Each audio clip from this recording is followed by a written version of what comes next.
Hello, this is Red and April and welcome to our AIRCRETE house build. In this video we'll be mixing several test sample batches, including 2 that modify the normal parameters for foam and water, and 2 that feature the addition of sand. Start off here by removing the forms from our test batches from the previous day.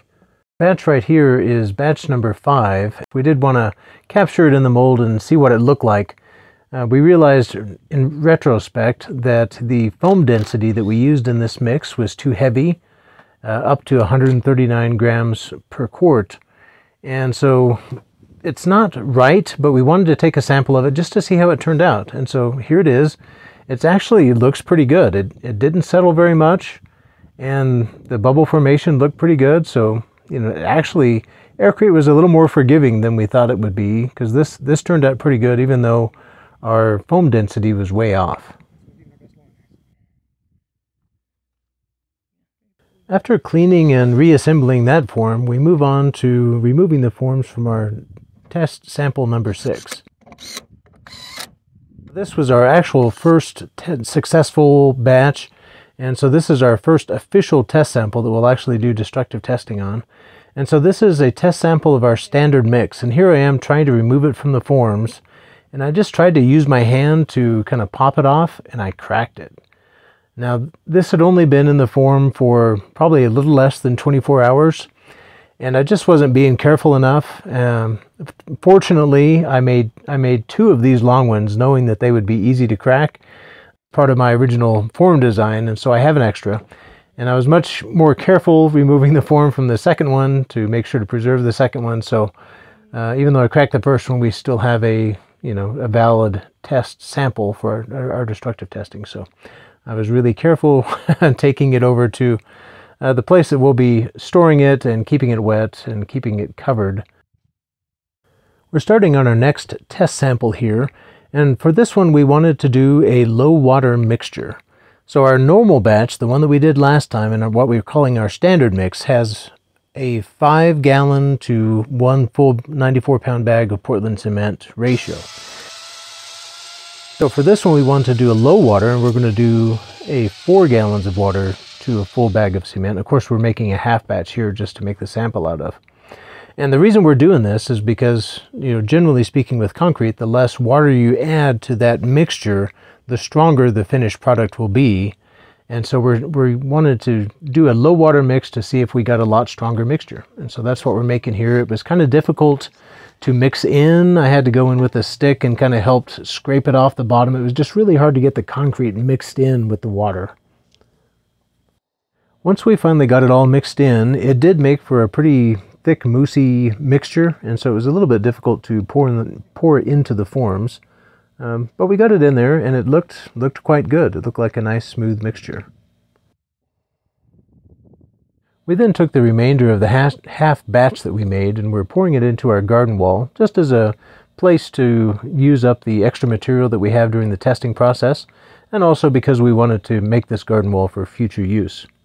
For this next test batch, we wanted to try a low foam mixture, and so we're just going to add foam until we get to about 80% of the normal volume, and then stop there, and it'll be a thicker, denser mixture, and we're hoping that we get more strength out of that.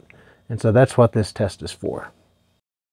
This batch was a lot easier to make than the last one. The last one we just really struggled getting the cement mixed in with the water. It just wasn't wet enough. It wasn't enough water. It was difficult. This batch mixed up really nicely.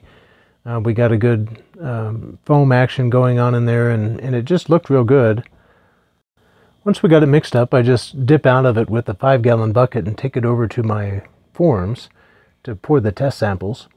As I was pouring this in here, you can notice it's not as moussey as the last one. It's a little bit of a nicer mix to pour in. And as I was pouring that in, we noticed that the last batch was already starting to settle. So that low water batch that we just got through doing was already seeing some settlement, which isn't a good thing. It's already down, about 3/4 of an inch off the top of the rail there, which is, probably about a 15-20% settlement. So that's not a good sign for the mix there. But anyway, went ahead and continued to fill this one in. This one filled in real nice, and we really like this mixture. It's just real easy to work and use and to mix. So I just finished putting it into the molds here. Typically I just kind of put it in, made sure it kind of work it down into the corners, and then just do one wipe or two across the top. It tends to leave about, you know, 1/4 inch kind of sticking up rounded, but that usually settles down to about flat. And then of course we just put the excess in the garden wall. You can see there we have some chicken wire for strength. The sample you see here on the left is the low water, and it really fell. And so it fell so bad that I didn't feel like I could, you know, get a testable piece out of it. And so I just by hand scooped you know, product from one side to the other to get it tall enough to have kind of be able to test it. But it's really not going to be a valid test since I had to do that. This was pretty much an unsuccessful batch because it fell, you know, 25% or more. I'm still going to test it just because I'm curious, but in our opinion, the low water mix was a failure. It really didn't work.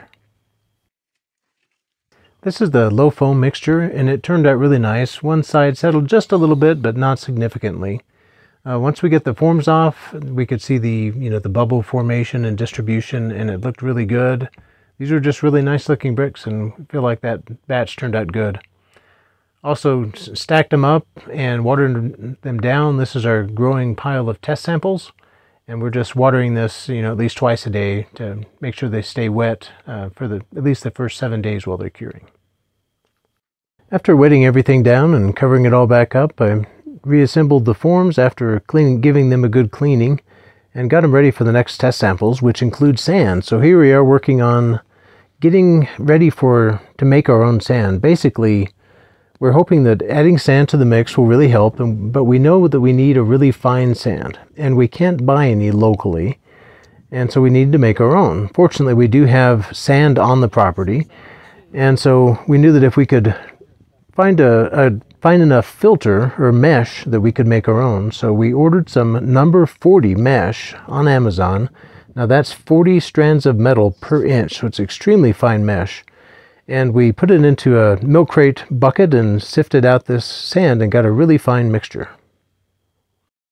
So now that we had our nice fine sand ready, we're ready to start our test sample. For this first test sample, we were using a 1/2-to-1 ratio of fine sand to Portland cement. So we're using a 47-pound bag for this half batch of Portland cement. And so we used, what was that, 23.5 pounds of sand in this mix. And we just kept it at the normal 5 gallons of water to a full bag of Portland cement. So 2.5 gallons of water for this half batch. So we kept our standard water ratio in this mix. And then we just started, got a good mixture. It actually mixed up okay, a little bit firm, but mixed up okay. And then we just started adding foam and filled it up to the half batch level. As we make more batches, we are learning a little bit more about the process. And so here we're mixing it a little better. I'm going through with a stick and kind of scraping the bottom and the sides more, and then wiping the sides down. And then we mixed it a little bit longer just to try to make sure that it was well mixed. We mixed this batch for a little bit longer than usual, trying to make sure that we had a good mix, and we may have actually overmixed it a little. It was a little extra kind of moussey or thick as it was pouring into the molds, and so it didn't want to go into the corners and crevices very well. It really had to be kind of worked in, and so I think we may have overmixed it a little bit, and so that's just kind of a future reference. I don't think it really probably hurt the strength, but it makes it to where you get like little air pockets along the side of the form, and sometimes actually in the mixture, which could take away the strength. But even though it was a little thick, it still smoothed out really nicely and looked good in the form. And we just dumped the remainder in the garden wall, starting to get a good amount built up in there. And then did a little bit of cleanup and then started on the next batch. For the next batch, we wanted to go with a full 1-to-1 ratio of sand to cement, and that ratio is by weight. So we're 1-to-1 ratio of sand to cement by weight. And we knew that we had a little bit of a hard time mixing it last time, and so we thought it would be good to increase the amount of water in the mix.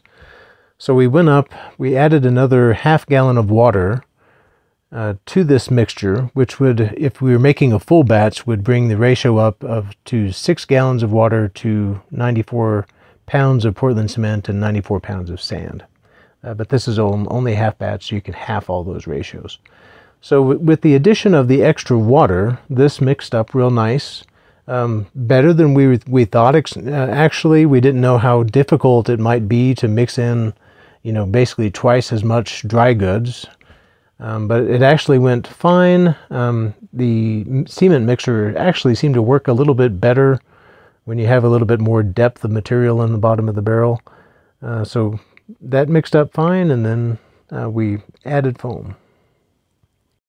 We mixed this batch for a good little bit, and in the end we got a nice thick mixture again. And here we're kind of struggling a little bit to know how thick of a mousse we should try to achieve. And for both of these batches, we ended up with a pretty thick mousse.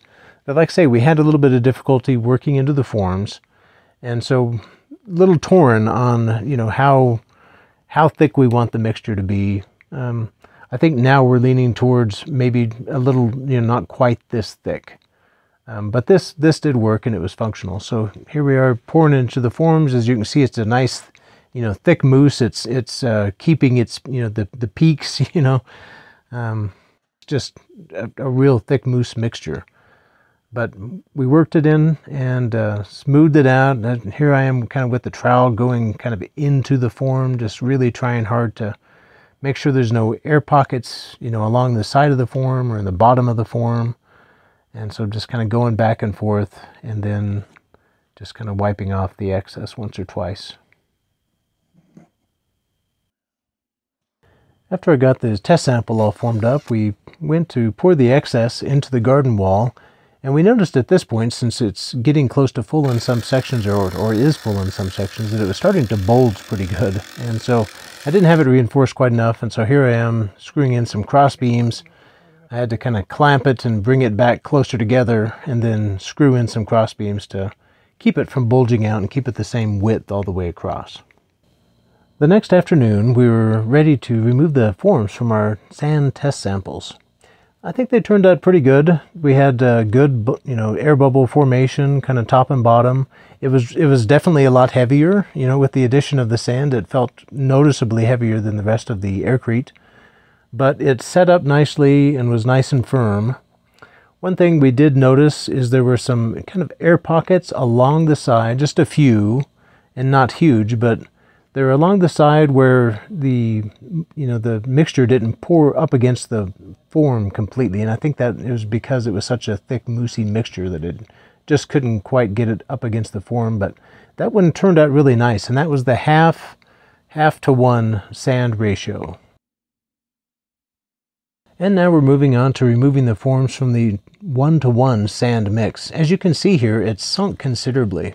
We were really surprised and bummed about this. It actually held up perfectly for about 4 hours and didn't sink at all. And then all of a sudden, we went out to check on it. It was dark at night, and noticed that it had fallen like 3/4 to 1 inch, so about a 25% fall. As you can see, it actually looks really nice. Turned out really good, even though it fell. Although with the 25% fall, we do consider that kind of a failed mixture just because it lost so much height. But even a failed mixture still looks pretty nice and still has good air bubble formation. Be on the lookout for our next video. It'll be part 2 of our test sample batches.